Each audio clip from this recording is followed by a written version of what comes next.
In 1881, a dying empire signed away its own treasury to foreign bankers, and the entire map of the Middle East changed forever without a single battle being fought. The men who did this were not generals or conquerors. They were accountants and diplomats whose weapons were interest rates and unpayable debt that no army could ever defeat. Welcome to True Earth History, where hidden history comes to life. Subscribe to uncover the truth behind the headlines. The Ottoman Empire at its greatest height stretched across 5 million square miles, from the coal walls of Vienna down to the endless burning sands of the Arabian desert. Sultans commanded armies so vast and feared that the crowned kings of Europe sent gifts and letters just to remain on good diplomatic terms with the powerful courts of Istanbul.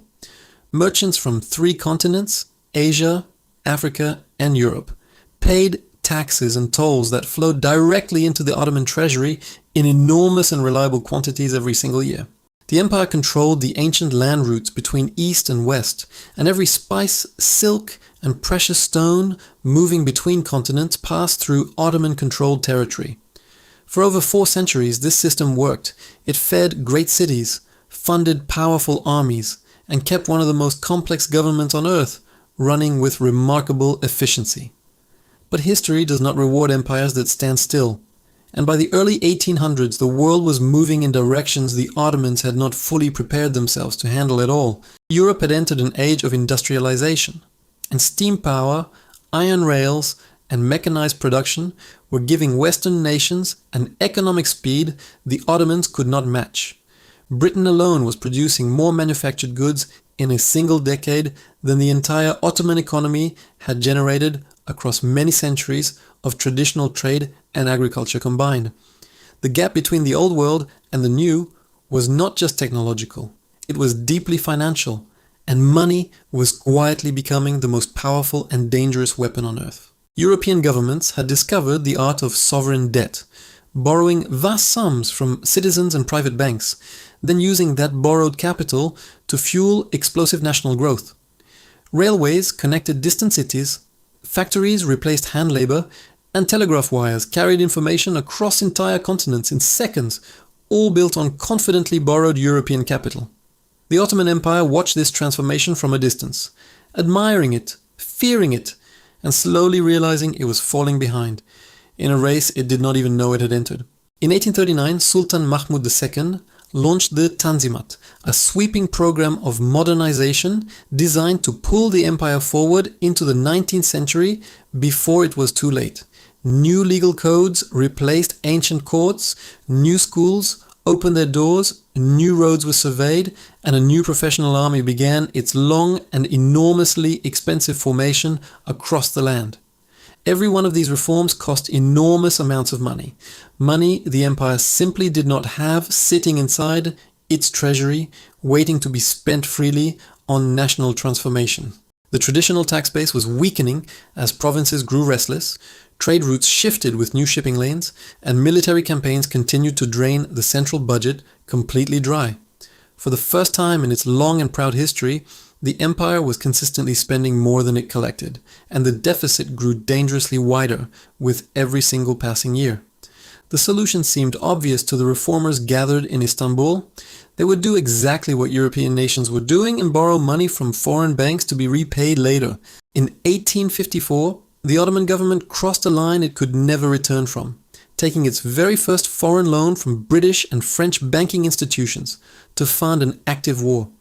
The stated reason was the Crimean War, a costly conflict against Russia that required weapons, ships, soldiers, and supplies the empire could not afford from its own treasury at all. The loan totaled 3 million British pounds, borrowed at interest rates that seemed manageable at the time, but carried long-term obligations the Ottoman government did not fully calculate. The war eventually ended, but the debt did not disappear. It waited quietly in ledgers stored in London, while Istanbul celebrated a military outcome that had come at a deeply hidden price. Within just a few years, the empire returned to the same European banks for more money, this time to fund infrastructure projects and cover the growing gaps in the national budget. Each new loan came with slightly higher interest rates and tighter conditions, as European bankers began sensing the Ottoman government was growing dangerously and permanently dependent on them. The pattern repeated itself like a slow and steady rising tide. Each borrowing cycle left the empire a little deeper underwater and considerably more vulnerable to outside political pressure. By 1860, European bondholders in Britain, France, and other nations had purchased millions of pounds worth of Ottoman government debt certificates, sold to ordinary citizens across the continent. These were ordinary people, merchants, retired officers, and wealthy landowners who fully believed the great Ottoman Empire would always honor its solemn financial obligations made to them. The Ottoman government understood this trust, and for years continued making interest payments, often borrowing new money to pay old debts in a cycle that could only end one terrible way. By 1875, the Empire's total foreign debt had reached approximately 200 million British pounds, a sum so enormous it was almost impossible to comprehend fully in any practical human terms. Interest payments on that debt consumed more than half of all government revenue every single year, leaving almost nothing available for roads, hospitals, schools, or maintaining military power. The empire was no longer governing its people with its income. It was feeding a vast financial machine operating from Europe that it no longer had any real power to control. Drought devastated Anatolia in 1873 and 1874, destroying harvests and wiping out tax collection from some of the most historically productive agricultural regions inside the empire borders. Floods damaged other regions at the same time. Locust swarms destroyed remaining crops, and a global depression reduced demand for Ottoman exports at absolutely the worst possible moment. The treasury was nearly empty, debt payments were overdue, and Sultan Abdulaziz sat in Istanbul, knowing that what came next would define the fate of the empire for generations ahead. In October 1875, the Ottoman government made an announcement that caused immediate panic across the financial districts of London, Paris, Vienna, and Amsterdam at exactly the same moment.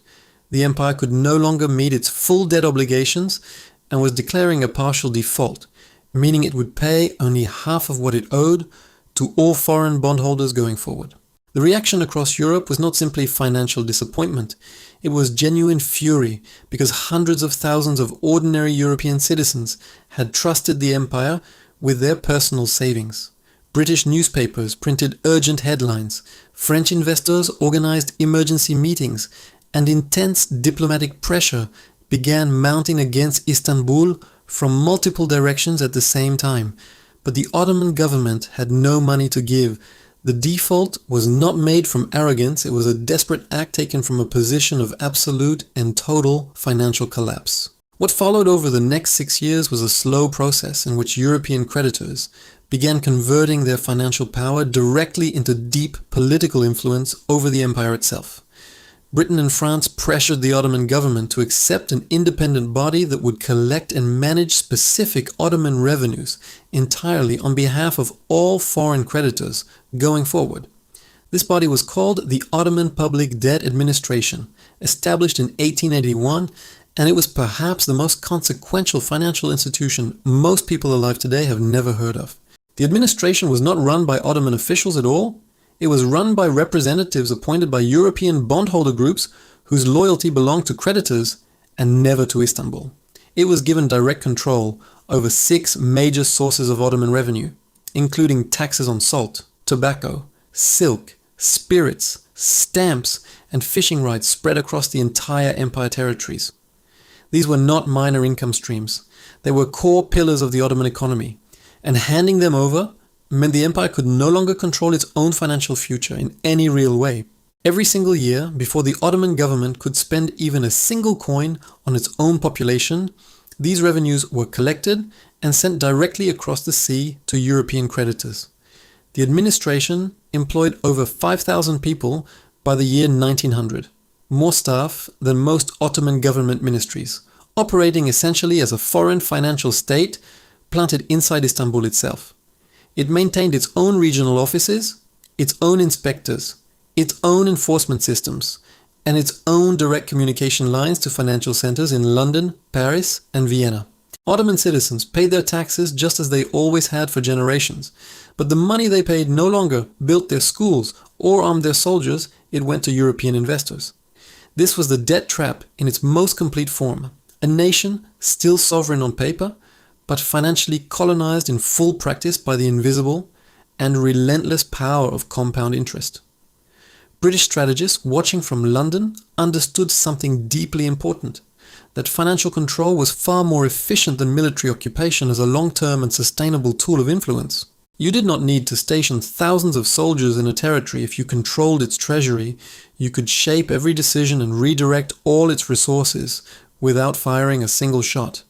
The Ottoman Empire had become a living case study in financial imperialism, the art of controlling entire nations through carefully accumulated debt rather than through any direct military force. And Britain was learning critical lessons from this situation that it would apply with increasing precision across the entire Middle East in the fast approaching and consequential decades ahead.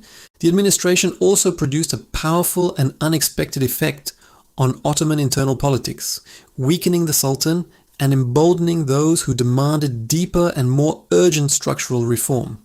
Young Ottoman officers and intellectuals watched in deep humiliation as foreign officials collected taxes from their own people and determined how the empire allocated its remaining limited funds.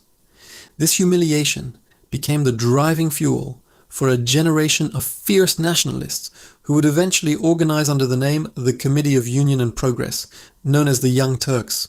But even as these reform movements grew with urgency inside the empire, the financial grip of European creditors continued tightening rather than loosening with each single passing year. By 1900, British financial institutions had deep formal connections with Ottoman banking, railway construction, port management, and resource extraction across multiple strategic empire regions. The Imperial Ottoman Bank, founded in 1856, was jointly controlled by British and French interests and served as the de facto central bank of the entire empire for many long decades. This meant the empire did not fully control its own money supply because its monetary policy was shaped significantly by foreign bankers operating from offices in distant European capitals. British companies held railway concessions crossing Anatolia, connecting the Mediterranean coast to the interior in ways designed entirely to serve British commercial and military interests first.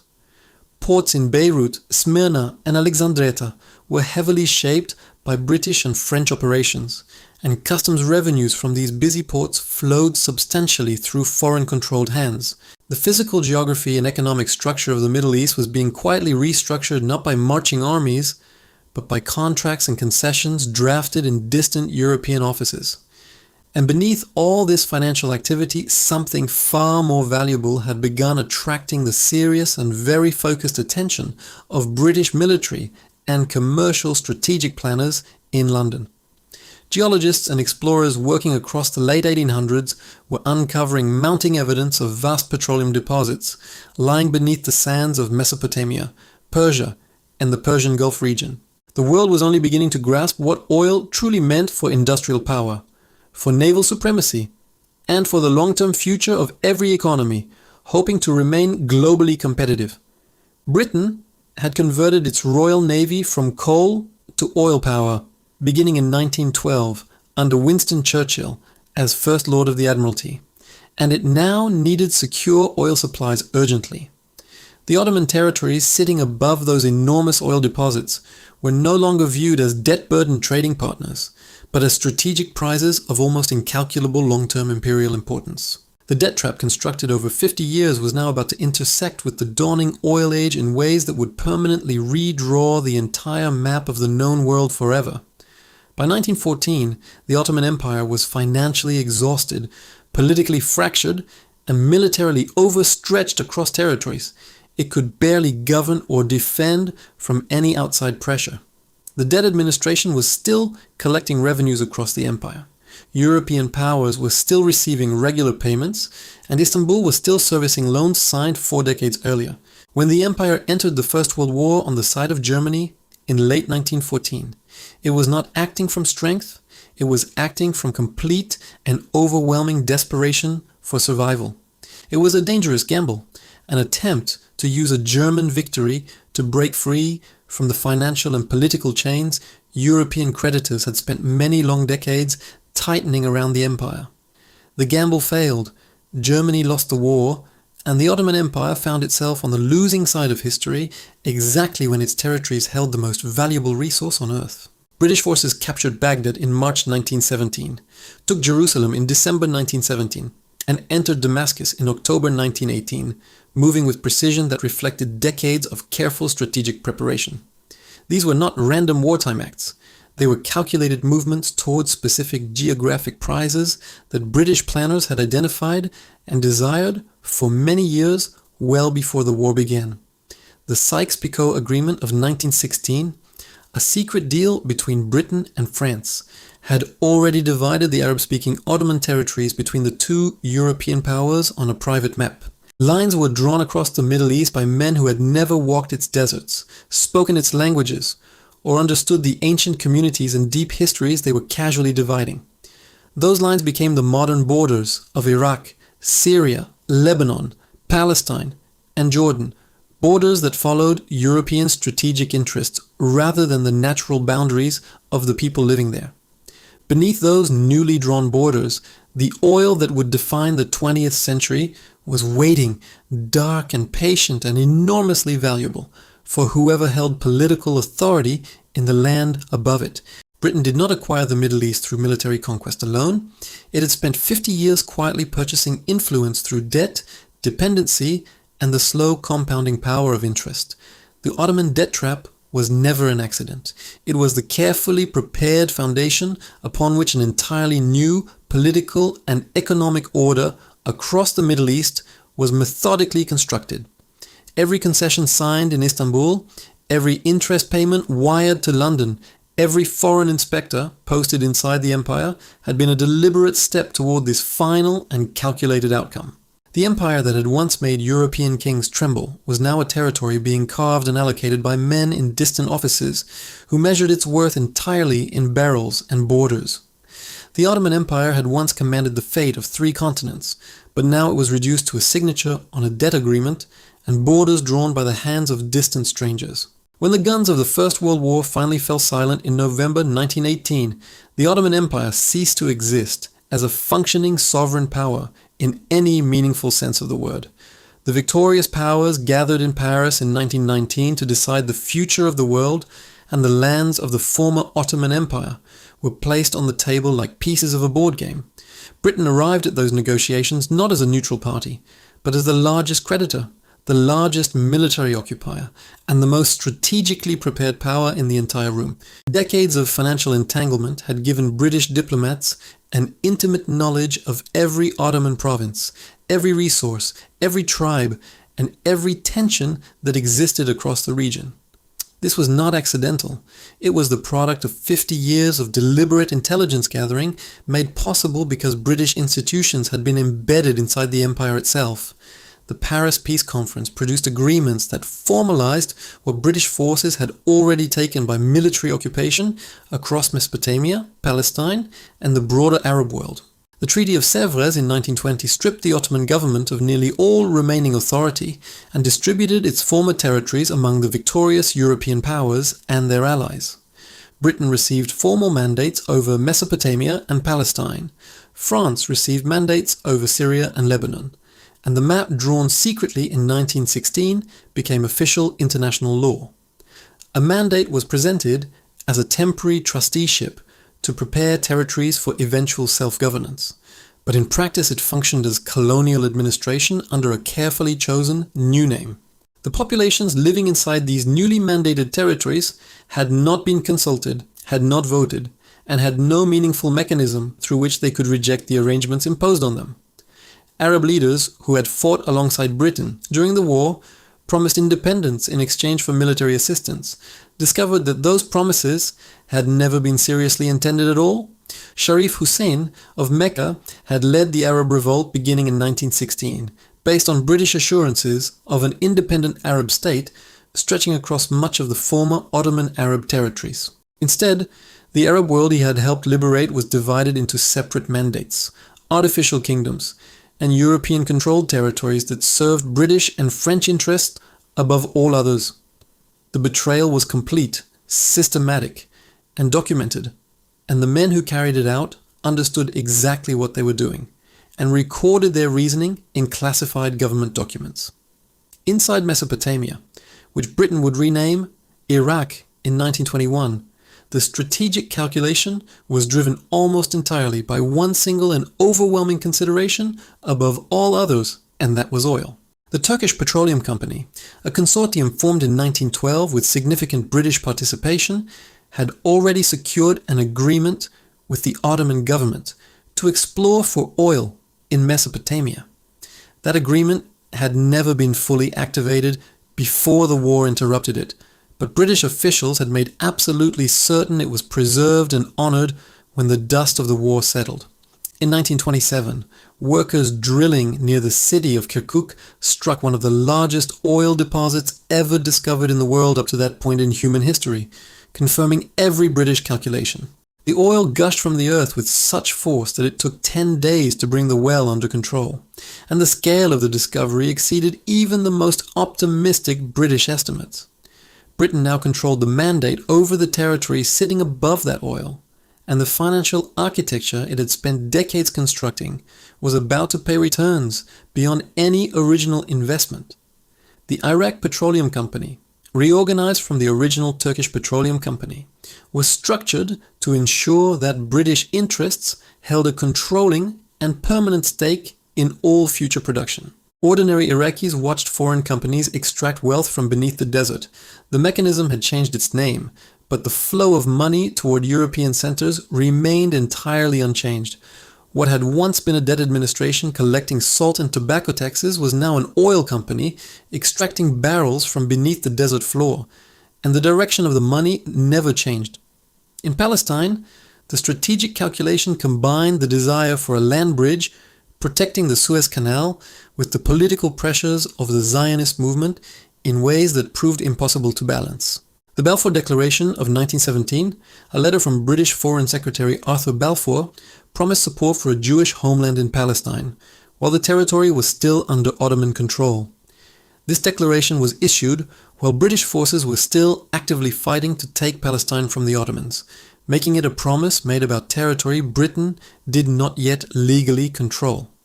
The declaration stated that nothing should be done to harm the civil and religious rights of existing non-Jewish communities, a clause that proved impossible to honor in practice over time. Palestine at the time had a population that was approximately 90% Arab and Muslim, communities whose families had lived on that land continuously for many generations without interruption. Britain held a mandate over this territory, while encouraging Jewish immigration and settlement, creating tensions that its own officials privately acknowledged could never be peacefully resolved. Classified British government documents from the 1920s and 1930s show that senior officials understood the contradiction at the heart of their Palestine policy and chose to maintain it regardless. The strategic value of Palestine as a buffer zone protecting Egypt and the Suez Canal outweighed, in British strategic calculation, any moral obligation to the people living inside its borders. In Transjordan, Britain created an entirely new political entity in 1921, installing Abdullah, son of Sharif Hussein, as ruler of a territory that had never previously existed as a separate state. This arrangement created a friendly monarchy along a strategic land corridor, while appearing to partially honor the promises Britain had once made to the leaders of the Arab revolt. In Iraq, a similar arrangement was made, installing Faisal, another son of Sharif Hussein, as king of a territory combining three former Ottoman provinces with entirely different populations. The three provinces of Mosul, Baghdad, and Basra had different religious majorities, different tribal structures, and different economic systems, never having functioned as a single political unit. Combining them served British interests by creating a state large enough to be economically viable while keeping the oil-rich province of Mosul firmly within British-controlled Mandate territory. Mosul was critical because geological surveys from the Ottoman period had strongly suggested the presence of enormous oil deposits beneath its soil, a judgment dramatically confirmed in 1927. Turkey, the successor state to the Ottoman Empire established by Mustafa Kemal Atatürk, contested British control of Mosul and argued it should belong to the new Turkish Republic. The dispute was settled in 1926 by the League of Nations, which awarded Mosul to the British Mandate of Iraq, a decision influenced heavily by the oil interests of the parties involved. Britain agreed to give Turkey a 10% royalty on Mosul oil revenues for 25 years as part of the settlement, paying for the right to control a resource of enormous strategic value. This payment was a fascinating inversion of the original debt trap. Now Britain was paying Turkey an annual sum to secure control over the oil lying beneath the ground in Mosul. The broader structure of control remained firmly in British hands, and oil revenues from Iraqi production enriched British shareholders and strengthened British strategic power for many decades ahead. The man who engineered much of this post-war settlement was a British official named Percy Cox, whose influence over the entire Middle East was enormous and largely unrecognized by history. Cox had served as a political officer in the Persian Gulf for many years before the war, gaining deep knowledge of the tribal, commercial, and political structures across the Arabian Peninsula. It was Cox who drew the border between Iraq and what would become Saudi Arabia in 1922, a negotiation conducted in a tent in the desert that produced boundaries still recognized today. He drew those lines based on British strategic interests, tribal agreements that served those interests, and a deep personal understanding of which territories contained the most valuable resources. The borders Cox and his colleagues drew were administrative decisions made to serve the strategic and commercial interests of a distant imperial power, not the communities living within them. In some cases, borders were drawn to ensure no single Arab state could grow large enough or wealthy enough to become a serious and fully independent regional power on its own terms. A divided Arab world would remain dependent on British protection, British financial systems, British military presence, and British-controlled oil infrastructure for many decades into the future. The division of the Arab world into small, separate, resource-dependent states was not an accidental outcome of complex negotiations. It was a deliberate feature of British regional strategy. The oil concession agreements signed across the newly created states followed a consistent pattern: long duration, low royalties for host countries, and primary ownership held by foreign companies. Iraq signed a 75-year oil concession, giving the Iraq Petroleum Company the right to extract and sell Iraqi oil, while paying the Iraqi government a fixed royalty per ton of production. The royalty rates were set when the full scale of oil deposits was unknown, creating agreements that became increasingly unequal as global production expanded and the true reserves became apparent. By the 1940s, as global oil demand grew and the scale of Middle Eastern reserves became fully clear, the original concession terms looked less like fair commerce and far more like extraction.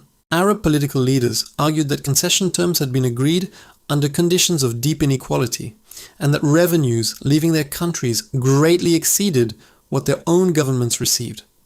These arguments eventually produced the nationalization movements of the mid-20th century.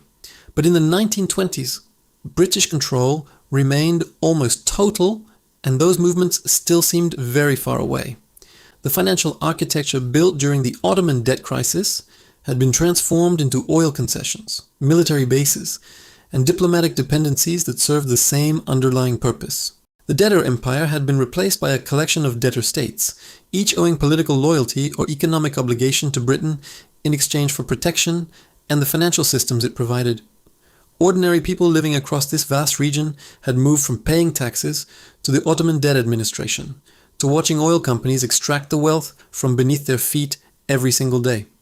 In both cases, the wealth flowed outward toward European financial centers, and the populations who produced that wealth received a small fraction of what was taken in the name of civilization.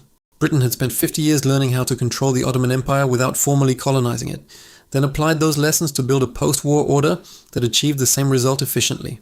The Middle East, emerging from the wreckage of the Ottoman Empire, was not a region of liberated peoples freely building their own futures on their own terms, and at their own chosen pace. It was a region reshaped around British strategic requirements, with borders, rulers, concessions, and financial systems all designed to serve interests that originated far beyond its ancient borders. Oil pipelines were built not to serve local populations, but to carry oil to Mediterranean ports, where British and European tankers could load it and carry it to distant refineries across the sea. Railways were built not to connect Arab cities with each other, but to serve military logistics and resource extraction routes that radiated outward toward the coastlines and away from the interior.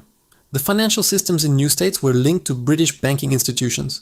Currencies were pegged to sterling, and the debt obligations of new governments flowed steadily back toward London.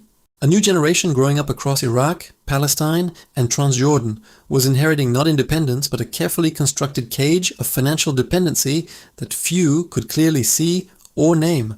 They had names for their countries, flags for their new states, and kings presented as their leaders, but the real decisions about their resources and their futures were still made elsewhere. This growing awareness produced the nationalist movements of the 1930s, the pan-Arab political parties, and eventually the revolutions that would shake the region across the century ahead. The Iraqi Revolution of 1958 overthrew the monarchy Britain had installed and eventually led to nationalization of the Iraq Petroleum Company, a direct challenge to the concession architecture itself. The Palestinian conflict, rooted in the contradictions of the Balfour Declaration and the Mandate Policy, produced decades of displacement, resistance, and violence stretching far beyond British rule. The borders drawn by Cox and his colleagues produced states with internal tensions so deep that violence between communities became a recurring feature of regional political life for generations. Iraq experienced recurring conflicts between its Kurdish north, its Sunni center, and its Shia south, tensions that were built into the state at its creation and were never meaningfully resolved. The oil wealth that made these states valuable to outside powers also made them targets. An external interest, combined with internal tension, produced instability that served no ordinary person.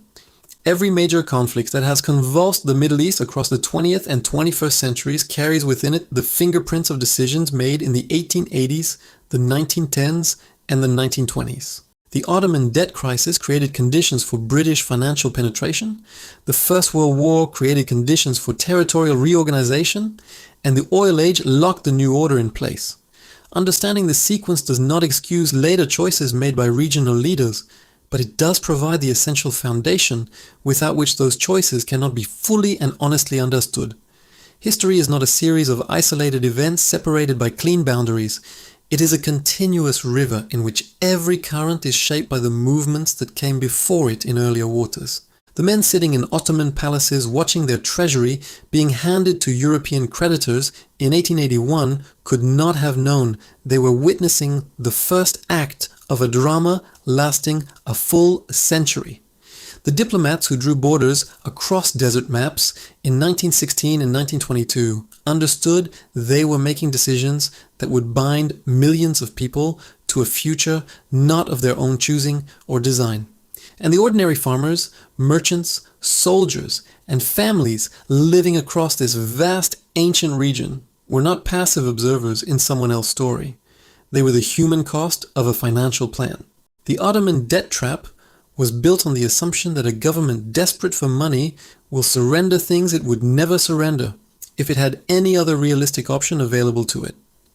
That assumption proved correct, and the consequences of its correctness are still being lived by the descendants of the people who signed those loans, accepted those mandates, and drew those borders. The Middle East of today, with its contested borders, oil dependencies, external military presences, and unresolved political conflicts, is not a region that failed to develop on its own terms. It is a region deliberately prevented from developing on its own terms by financial, military, and diplomatic interventions stretching across more than a century of persistent outside interference. Knowing this history does not make the present simpler, but it makes the present honest, and honesty is the only foundation upon which any genuine understanding of our shared world can be built. The debt the Ottoman Empire could not pay in 1875 is still being paid today, not in coins or interest, but in the form of borders, conflicts, and dependencies that have never been fully resolved. Every generation that has grown up inside those borders has inherited a political landscape, shaped not by their own choices, but by the calculations of men who lived and died long before them. These were not the borders of nations that had grown organically over centuries. They were lines drawn in distant offices by hands that had never touched the soil beneath them. If this story moved you, subscribe to the channel. The past holds powerful lessons, and I will help you discover them.